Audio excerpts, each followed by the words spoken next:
అధ్యక్ష ఇప్పుడు ఆ రోజు మేము బడ్జెట్ ప్రవేశపెట్టినాము, దాని మీద చర్చ జరిగింది, బిల్లు పాస్ అయింది, దాని మీద ప్రజలు తీర్పు ఇచ్చిండ్రు. దట్స్ ఓవర్ అధ్యక్ష. ఇప్పుడు మీరు బడ్జెట్ ప్రవేశపెట్టిండ్రు, మీ బడ్జెట్ మీద మేము మాట్లాడుతున్నాం. మా బడ్జెట్ మీద మాట్లాడదామంటే టైం పెట్టండి, గత బడ్జెట్ మీద డిస్కస్ చేద్దామంటే ఇంకొక రోజు ఫుల్గా మాట్లాడదాం అధ్యక్ష. 2.5 ఏళ్ళు అయినాక ఇంకా మీ కథ, మీ బడ్జెట్, మీ లెక్కలు అని చెప్పుకుంటా ఇంకా ఎంతకాలం గడుపుతారు అధ్యక్ష. ఇప్పుడు చర్చ జరుగుతున్నది భట్టి గారు ప్రవేశపెట్టిన బడ్జెట్ మీద. డెఫినెట్గా దాని మీద మాట్లాడతాం కదా అధ్యక్ష.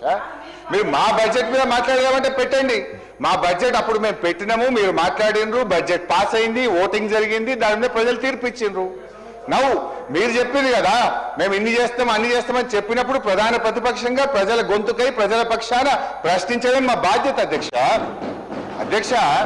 ఇప్పుడు రుణమాఫీ ఎందుకు కాలేదంటుండ్రు?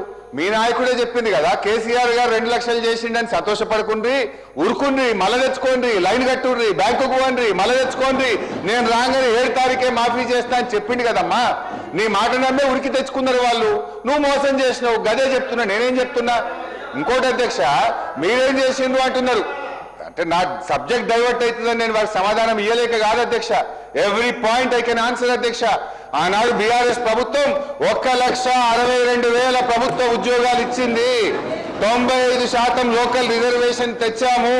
రాష్ట్రపతి ఉత్తర్వులను సవరించాము. అయితే నేను చెప్తే ఇంకా చాలా విషయాలు ఉన్నాయి కానీ అధ్యక్ష, దాంట్లో బోను నా ఇష్యూ డైవర్ట్ అవుతుంది కనుక దయచేసి నేను మీతో కోరుతున్నా, ఎలియా మినిస్టర్ గారు, ఫైనాన్స్ మినిస్టర్ గారు ఇవ్వాలి, కానీ ఇట్లా తాపకొక్క మంత్రులు వేస్తే నా సబ్జెక్ట్ పోతుంది అధ్యక్ష.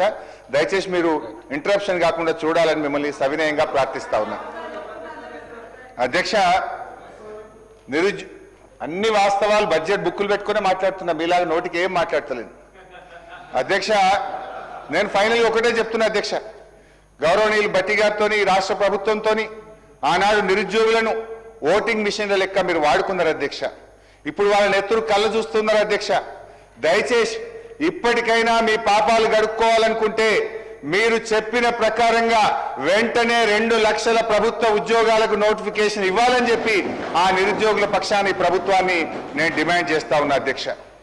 మరొక పథకం అధ్యక్ష, రాజీవ్ యువ వికాసం అధ్యక్ష. ఈ పథకం గురించి 2వ బడ్జెట్ ప్రసంగంలో భట్టి గారు చెప్పారు అధ్యక్ష. పేజ్ నెంబర్ 29, సెకండ్ బడ్జెట్ ప్రసంగం అధ్యక్ష. ఎస్సీ, ఎస్టీ, బీసీ, మైనార్టీలు మరియు ఆర్థికంగా వెనుకబడ్డ వర్గాల యువతకు స్వయం ఉపాధి కల్పన కోసం రాజీవ్ యువ వికాసం అనే పథకాన్ని ప్రారంభించాం. ఈ పథకం యువతకు ఉపాధి కల్పనలో ఒక గేమ్ చేంజర్ గా నిలుస్తుంది. ఈ పథకం ద్వారా యువతకు కనీ విని ఎరగని రీతిలో 6,000 కోట్ల రూపాయల కేటాయింపుతో ఈ పథకాన్ని ప్రారంభించాం అని రొమ్ము విరుచుకొని వారు చెప్పారు. వీళ్ళంతా బల్లలు కొట్టారు అధ్యక్ష. 7 ఏడాది అయిపోయింది అధ్యక్ష. ₹1 ఒక్క యువతి యువకుడికి ఈ రాష్ట్రంలో ఇప్పటిదాకా మేలు జరిగిందా అని అడుగుతా ఉన్నా అధ్యక్ష. మళ్ళీ ఈ సంవత్సరం same dialogue, same paragraph, same page, same speech. మళ్ళీ ఈసారి అధ్యక్ష ఈ బడ్జెట్ లో కూడా అదే చెప్పారు అధ్యక్ష. 6,000 కోట్ల రూపాయలతో ఈ పథకాన్ని ప్రవేశపెడుతున్నాం, ఇది ఒక గేమ్ చేంజర్ అంటారు. పోయినసారి చెప్పే ఒక్కరికి చేయలే, మళ్ళీ అదే స్పీచ్, అదే డైలాగ్, అదే పారాగ్రాఫ్, డిట్టో కాపీ పేస్ట్ మళ్ళీ పెట్టి మళ్ళీ చెప్పారు అధ్యక్ష. ఏం మోసం అధ్యక్ష ఇది? ఎట్లా నమ్మాలి? ఈ బడ్జెట్కి ఏం శాంటిటీ అని నేను అడుగుతా ఉన్నా అధ్యక్ష.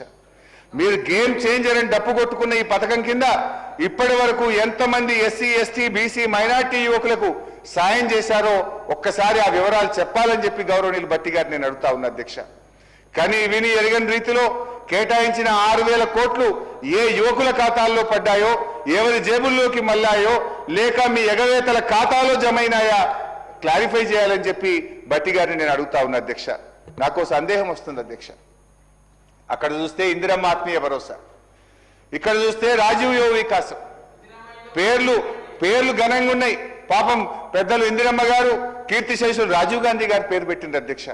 అంటే నాకంటే రేవంత్ రెడ్డి గారు అంటే ఐ నో హిమ్, ఎందుకంటే నాతో కూడా పనిచేసింది.